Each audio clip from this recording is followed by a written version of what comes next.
Hey guys, welcome to Joe's RC Corner. And today, just want to do just a quick update on the video. I'm going to be on travel all of next week, so I won't be getting a whole lot done on the Cricket here. But I do have two videos that are going to be posted, so make sure you keep an eye out for that. Make sure you subscribe to Joe's RC Corner on YouTube if you want to get the updates on what we've gotten accomplished on here on the Cricket here. But one thing is, I did fix my my lettering. I did realize after looking at a couple of photos that I did have the number and the letter reversed. So went ahead and fixed that. Got the 44 up in the front on both the front on the on both sides in the front, and then of course the J in the back.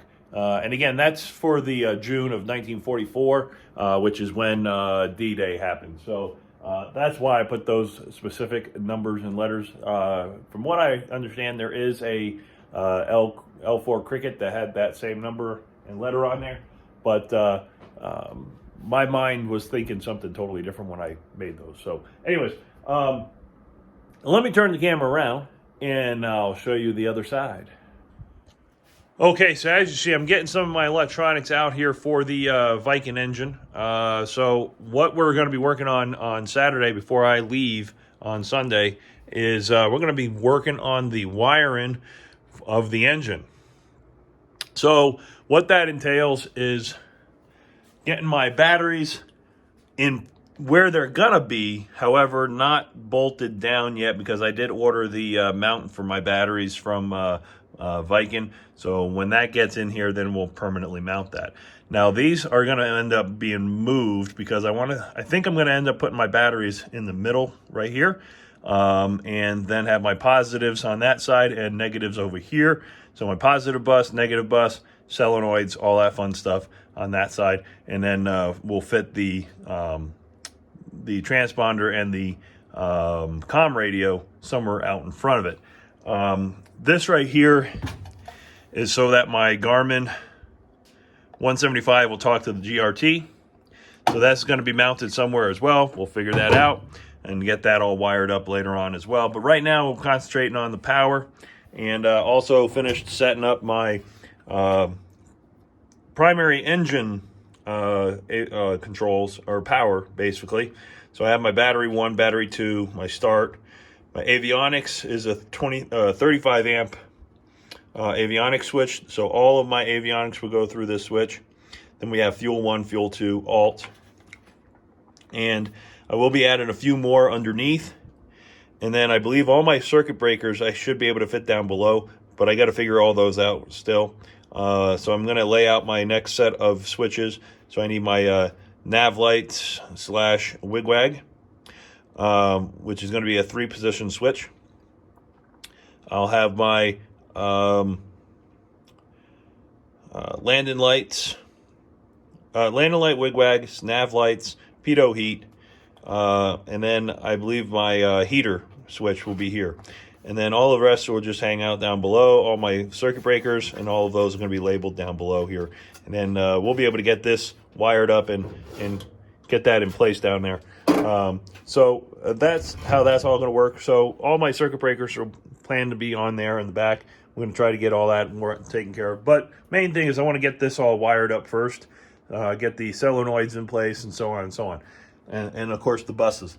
And I haven't decided yet whether I'm going to put the buses on that back wall or on here to save room on the tray. I'm leaning towards on that back wall so I can save that room down here. Have everything on the firewall and then fed up to the front underneath the panel here. So we'll see how that all works out. We do have the stiffeners are made. I have them put off to the side right now because I still need to spray those, and with the self-etching. Now, regarding the engine, we've gotten a few things completed here. We have the sensors are all in place. I do have to wait for the sealant to make the new gasket for this piece since I took it off to put that one on, which is a pain. But we'll get that taken care of and put back in place. And then we can start routing the heater wires, the heater as well, and figure out where that's going to go. Got my coolant overflow and my gearbox. This is my pressure for the oil, transducer for the oil. And of course, we also completed the coolant system. This side is stays flexible as per Jan's videos, and that's all nicely in place. And then I have a support on this side just to keep this where it needs to be. I might actually go and change that out to a smaller one to grip the mount just a little bit better, because it does wiggle a little bit. But we do want some flex, of course. And then, of course, then we have the bottom one down here for this one as well. So that's all set, done. I still haven't decided paint or leave it alone. I'll figure that out soon. And yeah, so that's where we are right now on the Cricket. And then, of course, like I said, got the decals on this side as well. So she's all done on that. Then we got to start working on the avionics, getting all that wired up. And, of course, I think I'm going to go ahead and just add the spacer instead of ordering the new landing leg. Roger has not gotten back to me. Maybe I'm assuming they're just really, really busy. So for now, I'm just going to go ahead and pull out those bolts.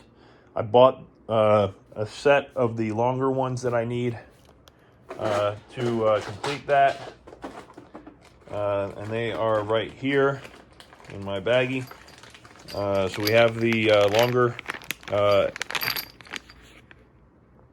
they are AN5s since I over-drilled that. So I got another set of AN5s and along with the nuts, and we can put that spacer in there, but I'm going to have to paint that spacer once I drill that out. So I may have to put the plane up on a jack to jack the nose up a little bit so I can get that all off, and we'll take care of that. But Saturday, really the only thing we're going to be working on is trying to get the batteries and the solenoids and everything wired correctly in there, because all of my wire has now arrived. I have my 6 gauge, I got my 8 gauge, I got my 10 gauge, and I have some 14 gauge, and also have some in the black and red. So we have the wire, we have all the connectors that we're going to need to connect everything to the batteries, and hopefully also to the all the switches, and get all that kind of situated. So we'll start working on some of that wiring this weekend, and before I head out, and we'll go from there. All right, guys, so that's pretty much all we're going to be getting done today. I may just do a time lapse for that, and like I said, 2 more videos are coming out. So this one's just going to be on Facebook for anyone that's paying attention to the build, just to give you an update.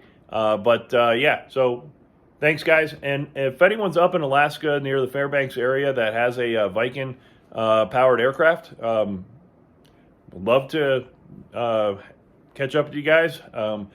I may have next Saturday available. So if you guys have a Viking powered Zenith, let me know. I'd love to go up in one. And because so far I've only gone up in the Zenith 750 Cruzer at Zenith's factory. So love to see the power of that 130 in there. So let me know down in the comments and the chat below, and love to get with you guys and maybe go up for a flight if you are willing. So thanks, guys. I appreciate it, and see you on the next video. Bye, guys. Make sure you subscribe.